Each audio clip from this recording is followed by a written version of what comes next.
Don't worry, be happy. Don't worry, be happy. Don't worry, be happy. Don't worry, be happy. Amis de Psycho Perso, bonjour, bonsoir, c'est Vanessa Baudouin à l'antenne et je reçois aujourd'hui pour notre émission Muriel B, auteur du livre qui a vraiment un titre évocateur, J'ai suicidé mon boss. Alors, on va donc parler de burn-out, on va parler du livre, mais avant toute chose, Muriel, je vais te laisser te présenter et présenter ton parcours. C'est parti. Bonsoir à tous. Donc voilà, je suis Muriel B, comme Vanessa l'a dit, auteure d'un roman policier qui s'appelle J'ai suicidé mon boss. Alors ce livre est plus qu'un roman policier, donc bien évidemment on a une intrigue qui se passe dans une belle entreprise où tout va bien et finalement la vie bascule. Cette entreprise familiale finit mal, est rachetée par des fonds de pension. Et donc moi l'auteur, j'ai souhaité écrire sur ce roman. Pourquoi ? Parce que je travaille en entreprise depuis 30 ans, dans le monde de la finance et quelquefois dans l'entreprise on voit des choses, ou on sent des choses, il y a des jeux de rôle entre humains qui font que tout ce qui doit bien se passer ne se passe pas toujours bien, ou l'inverse finalement, des choses qui se débloquent.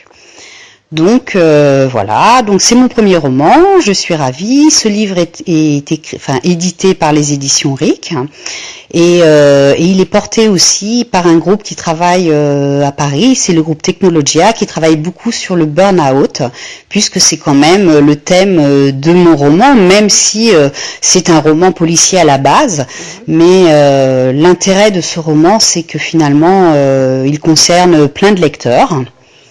Et je l'ai écrit d'ailleurs vraiment pour partager, parce que finalement dans la mesure où nous travaillons, on sait tous les difficultés aujourd'hui du monde du travail et qu'il est important d'être bien, puisque le travail c'est une source d'épanouissement, de bien-être et de santé. Donc il était important pour moi de partager ça, donc le partager avec qui ? Donc qu'on soit un lecteur senior, c'est intéressant parce que j'ai déjà des retours de lecteurs. Mon livre est sorti le 1er mai et on va dire il fait un buzz puisque j'en ai déjà vendu 250 et j'ai déjà le plaisir d'avoir de retours de lecteurs. Donc les lecteurs seniors me font un retour en me disant c'est incroyable, on sait, on entend dans la presse, la vie en entreprise n'est pas toujours facile, mais on ne peut pas imaginer, en lisant ce roman, on découvre un autre univers. Alors bien évidemment, je vous l'ai dit, c'est un roman, donc je n'ai pas ni noirci le tableau, pas du tout, ni blanchi, c'est une réalité fiction où on retrouve du vrai et du faux, de la vie du quotidien en entreprise. Donc ensuite, on a donc l'autre population qui est la population des gens qui sont dans des situations très difficiles et qui sont soit proches du burn-out.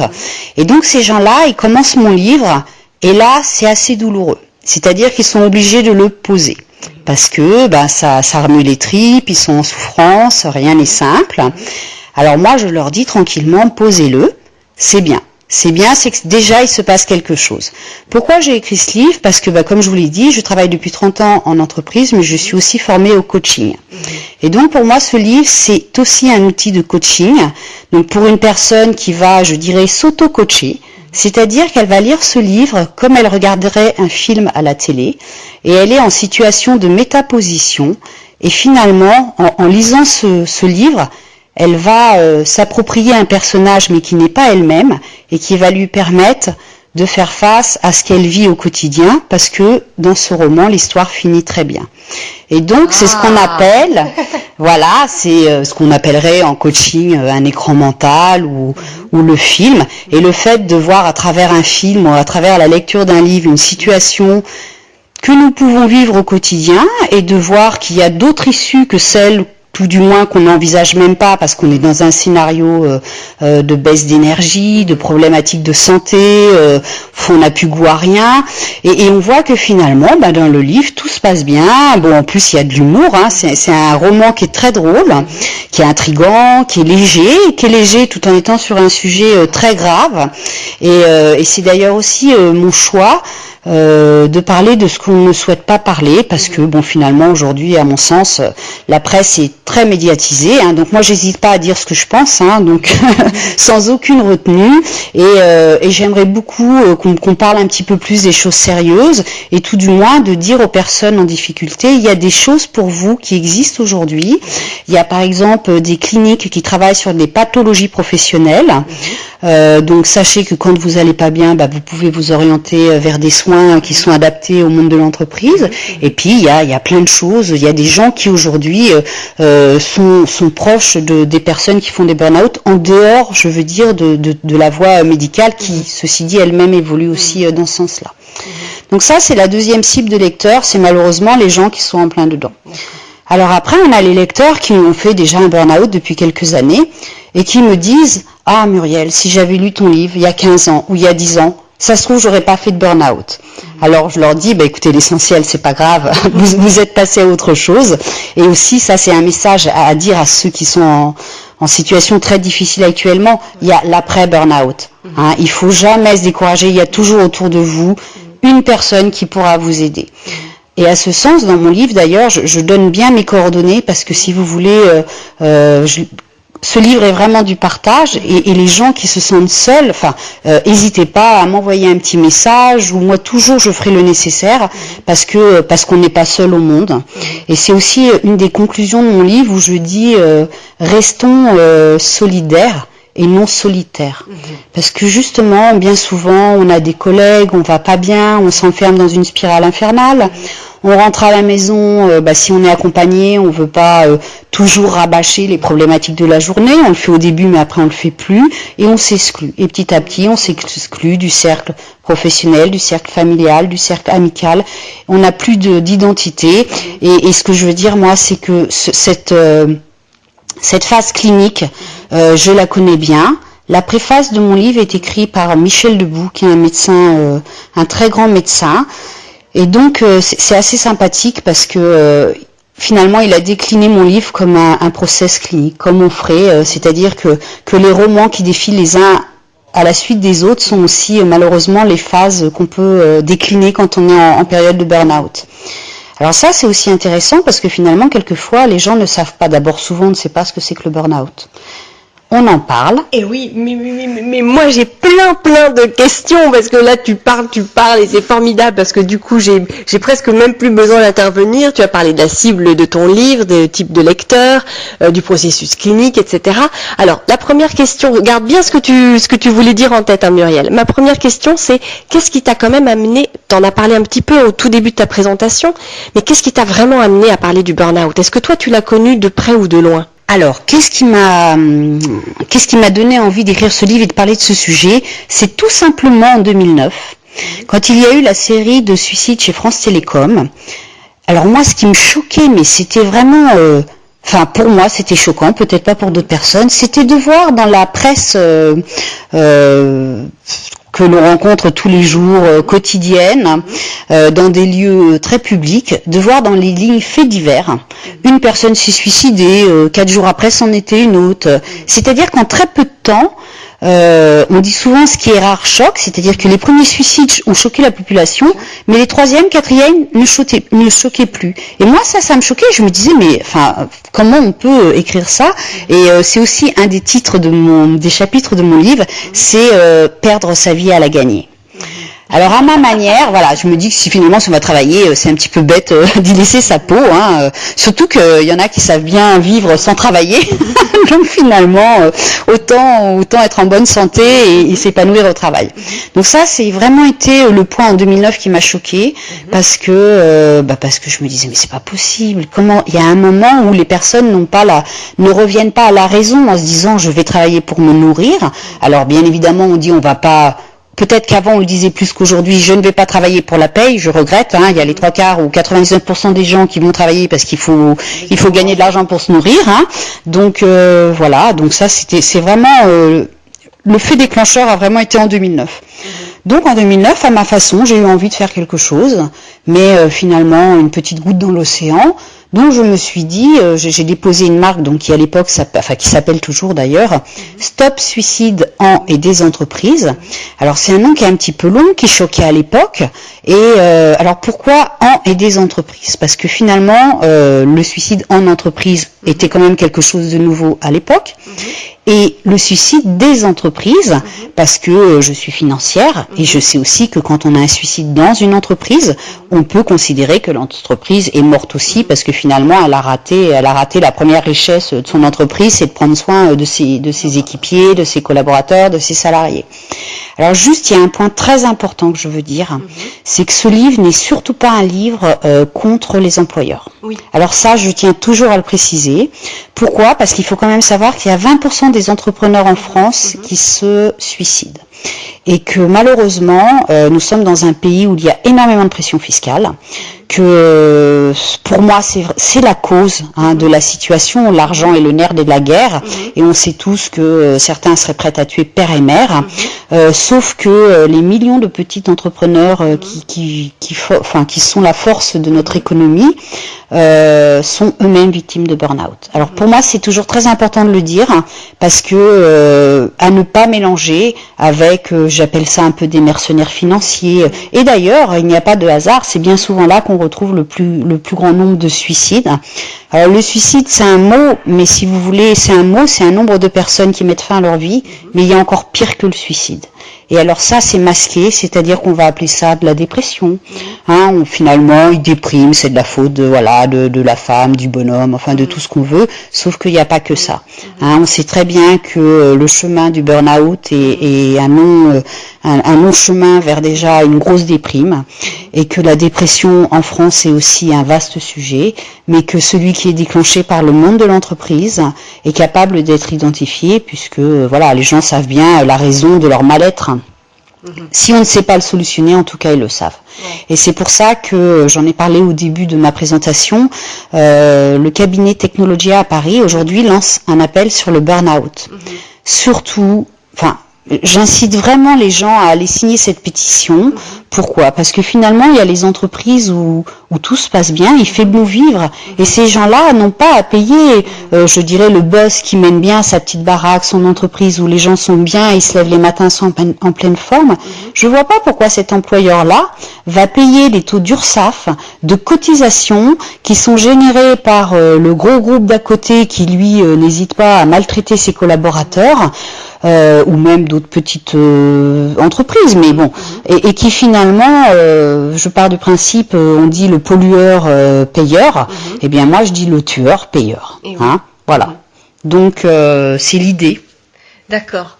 Alors, je reste encore un peu frustrée quand même par rapport à ma question initiale, c'est-à-dire que tu as été choquée par ce fait divers, que les gens étaient de moins en moins surpris par cette liste en fait de suicides.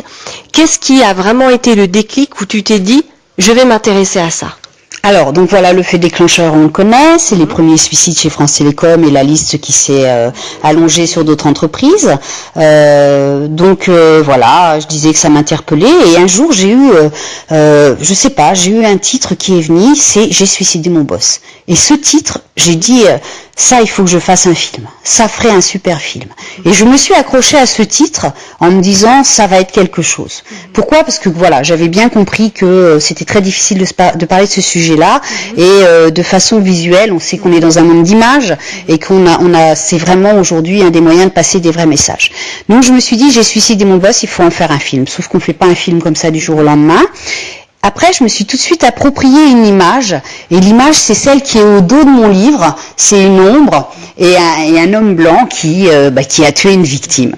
Et donc, j'avais le titre, j'avais mon image, Et c'est simple, mon livre était là, puisque après, tout simplement, j'ai eu l'extrait qui est dans ma 4e de couverture de livre, qui est venu, et petit à petit, je me suis créé cette histoire. Donc c'est vraiment, alors c'est un travail qui est très vieux, puisque finalement mon livre, je l'ai commencé peut-être dans les années 2010. Donc comme je travaillais, je n'avais pas, et puis je suis financière, donc je suis pas littéraire, je n'avais pas toujours le temps d'écrire, mais tranquillement l'histoire venait à moi. Et je me disais, c'est pas grave, un jour tu auras le temps et tu le finiras. Et donc les chapitres se sont glissés les uns après les autres dans le temps. Et malheureusement, l'histoire n'a fait qu'accentuer la situation, puisque entre 2009 et 2014, je n'avais que ce sentiment à me dire, mais ça va pas s'arrêter, et mon livre est vraiment un sujet qui va être un moyen d'en parler. Alors pour moi, ça a été la continuité de ma première réflexion, et voilà, j'ai donc écrit ce livre. Aujourd'hui, je cache pas que je suis sur 2 réalisateurs de films, et vraiment, je l'ai vu au début comme un film, et vraiment ça m'intéresserait, parce que je me dis que tous les gens qui n'auront pas lu ce livre pourront le voir, et une fois de plus ce sera quelque chose de bien. Alors bien évidemment, on a eu plein de beaux films ou de téléfilms sur cette thématique, mais à chacun le moyen de passer son message. Et vraiment aujourd'hui, je suis à la recherche déjà avec 2 réalisateurs en cours pour le film. Rien n'est fait, écrire un livre finalement ça m'a pris quelques années, réaliser un film on sait aussi que c'est quelques années. Et puis aussi, comme je l'ai dit, mon livre est sorti le 1er mai, on est fin mai, donc globalement, c'est déjà plus de 250 livres, donc je sais que ce sujet-là est vraiment un sujet d'actualité, et voilà, j'aimerais le voir en haut de l'affiche pour qu'il puisse encore aider encore plus de personnes, et voilà. Et oui, superbe transition avec ma prochaine question, Muriel. Donc moi, ma question, puisque tu dis, je voudrais que ce livre et peut-être bientôt le film aide de plus en plus de personnes. Qu'est-ce que ça a transformé en toi d'écrire ce livre? Est-ce que c'est lors de l'écriture de ce livre que tu as fait cette formation de coach, ou tu l'avais déjà avant? Qu'est-ce que ça a changé en toi en tant qu'humain? Alors, je dirais pas que ça a changé. Alors, ma formation de coaching, je l'avais fait peut-être oui, à la même époque du début des suicides de France Télécom. Pourquoi aussi? Parce que, comme je l'ai dit, moi je suis directrice financière, j'ai managé beaucoup d'équipes, et je pense que ce soit dans mon métier ou à travers la lecture de ce livre, j'ai toujours eu qu'un désir, c'est que les gens autour de moi soient bien. Et peut-être c'est le fait d'avoir managé des équipes dans des profils, dans des situations très difficiles, qui m'ont orienté vers le coaching. Après, je sais pas dire si je n'avais pas fait cette formation, est-ce que j'aurais écrit mon livre? Très certainement. Je pense que ce qui me porte surtout, c'est que j'aime le travail. Pour moi, le travail est très important. Les gens s'épanouissent à travers le travail, et que le bafouer, le salir, et le travail doit nous nourrir aussi bien psychologiquement que financièrement, intellectuellement.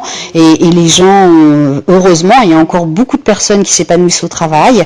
Et ça, il faut qu'on remette les choses dans l'ordre, tranquillement. Et c'est surtout ça, c'est la valeur travail, je pense, qui fait que moi, j'aime le travail bien fait, j'aime les équipes souriante, et il y a plein de gens qui nous ressemblent, et on n'a pas le droit de laisser bafouer notre travail pour de l'histoire d'argent. Bien évidemment, on a tous besoin d'argent, et de toute façon on se rend compte que finalement où il y a le plus de suicides en entreprise, effectivement c'est pas forcément là qu'ils gagnent le plus d'argent, et voilà, il y a une éthique, une valeur, on est des gens bien, on est bien élevés, on prend soin des uns des autres, et ça c'est aussi un message que je souhaite passer, c'est que quand on voit qu'on a même un boss, peu importe, son patron, son collègue ne va pas bien, en fait, il faut l'aider. C'est-à-dire comment l'aider? Alors peut-être lui dire qu'il va pas bien, ça va pas être suffisant, parce que bien évidemment la personne est tellement mal qu'elle n'est plus à l'écoute de quoi que ce soit, elle se met en retrait, elle est déjà éliminée, on va dire, elle s'est éliminée elle-même d'un environnement, mais c'est vraiment lui passer des messages par d'autres personnes, ou peut-être tous ses collègues ensemble, de lui dire on a envie de t'aider, et c'est vraiment d'aller vers les autres, quoi. Il faut s'aider les uns les autres. Il y a trop de gens aujourd'hui qui laissent leur santé au travail, et ça c'est terminé, et personne, mis à part les gens de l'entreprise, pourront trouver la solution. Alors après, moi je dis, il y a des endroits où il n'y a pas de solution.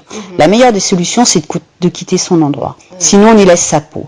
Et si vous voulez, moi j'ai rencontré, je me souviens très particulièrement d'une jeune fille qui me disait, de toute façon, moi j'ai plus rien à perdre. tout ce que je vais perdre, c'est ma santé si je continue à travailler. Alors c'était une jeune fille qui avait vraiment besoin d'argent, qui était seule avec un enfant, et moi je lui ai dit c'est bien. Je pense certainement que tu prends la meilleure des décisions, parce que elle pouvait pas faire face à une situation très toxique au travail, à des conditions de travail très stressantes, épuisantes, au non-respect de la personne, et c'est dans ce sens-là que voilà, il faut pas hésiter. S'il y a des choses irrespectables qui se font, il faut aussi savoir que on a tous des droits, c'est-à-dire qu'on peut aujourd'hui on parle alors beaucoup, le harcèlement a fait beaucoup couler de l'encre dans les années 92. Alors l'idée, on n'est pas non plus de aller dire ça y est, je suis harcelé. Il faut aussi faire la part des choses, parce qu'il y a aussi des salariés, des gens qui ont des comportements au travail qui sont vraiment pas respectables à l'égard de l'employeur. C'est toujours en fait cette notion de justice. Voilà, il faut être correct, aussi bien envers son employeur qu'envers ses collègues. Et si on est dans un environnement dangereux, tueur, pollueur, on fait le nécessaire, ou on se sauve vite. Voilà, où on essaye de trouver une alternative, d'en parler et de dire non, c'est pas correct. D'accord. Alors, une autre question, et je pense qu'il va faire écho à ce que tu voulais dire peut-être tout à l'heure. Est-ce que, donc maintenant que tu es devenue quand même un peu une experte dans ce domaine-là, est-ce que tu peux nous préciser les différences qu'on peut faire entre une dépression nerveuse qu'on peut faire au travail et le fameux burn-out ? Alors, c'est assez intéressant parce que moi, je n'avais jamais entendu parler du burn-out. La première fois de ma vie, quand j'en ai entendu parler, c'est justement quand j'ai fait une formation de coach. Et donc, alors je ne sais pas si la personne se reconnaîtra, mais donc je rencontre un ami aujourd'hui qui n'allait vraiment pas bien et il m'explique qu'il travaillait dans un grand groupe, il avait un poste très important et il me dit j'ai fait un burn-out. Alors physiquement ça se voyait puisqu'il était, on va dire, appareillé, je vais employer ce mot-là.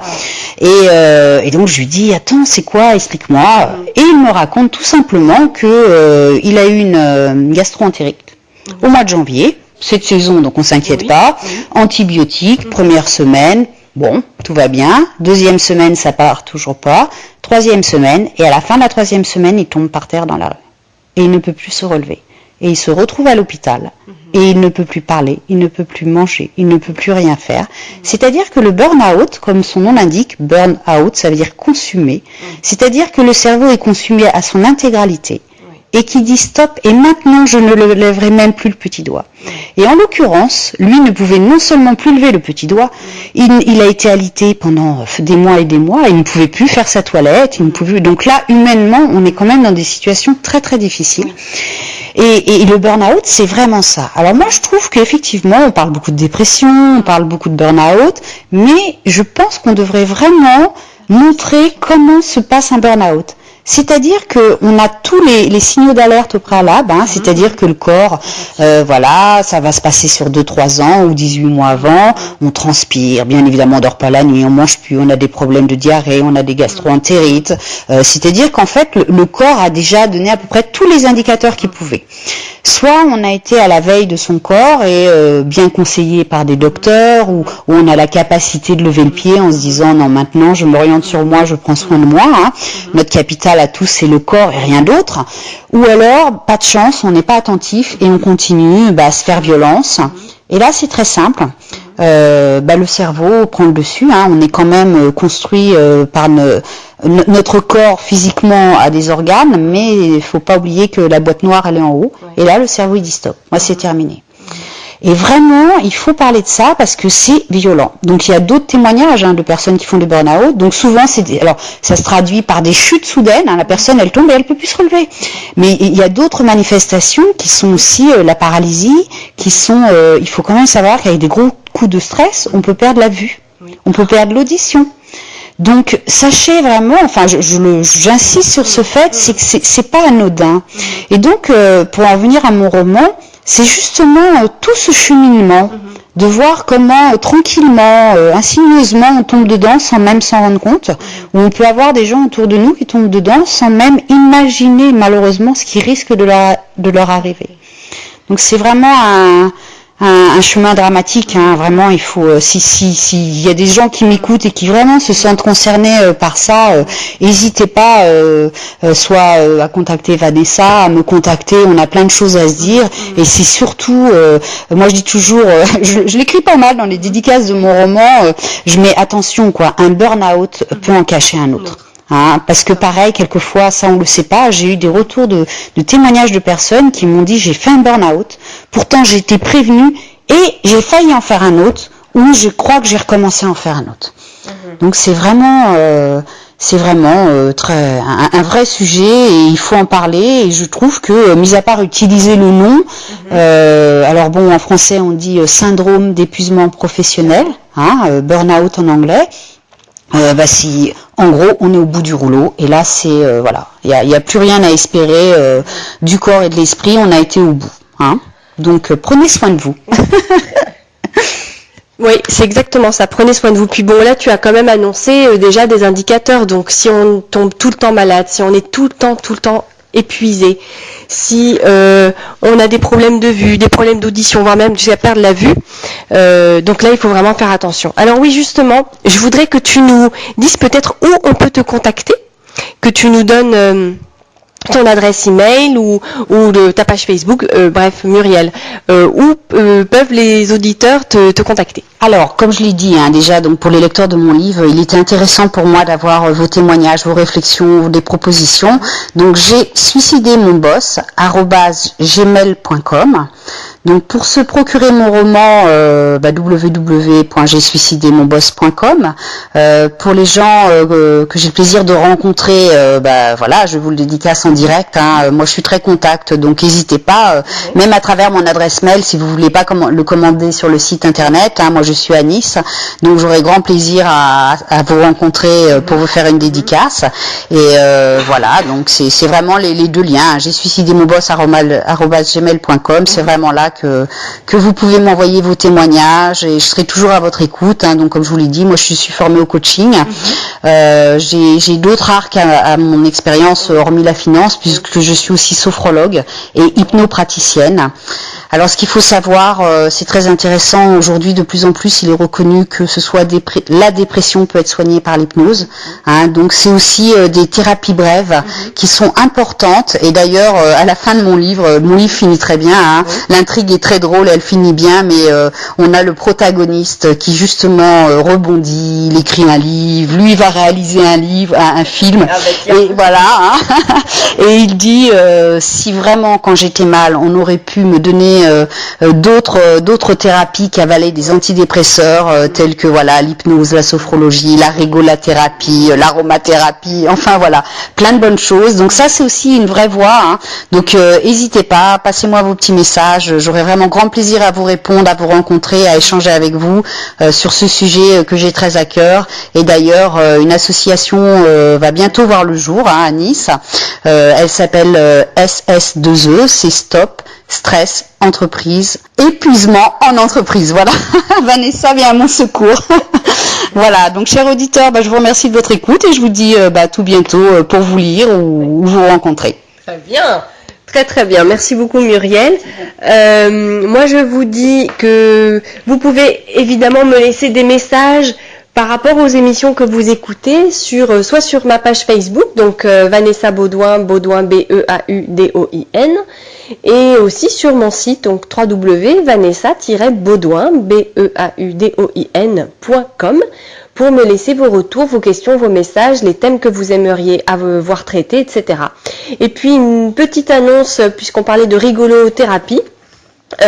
Ma prochaine date de spectacle, le 12 juin, chez Éveil et Lumière, à Villeneuve-Loubet. Toutes les informations sur mon site précédemment cité. Chers auditeurs, je vous souhaite une excellente quinzaine. Et comme le disait Muriel, prenez soin de vous. Bye bye.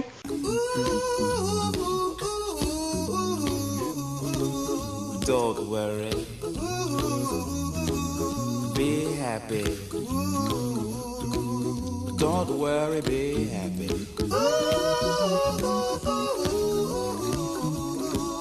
Don't worry. Be happy. Don't worry, be happy.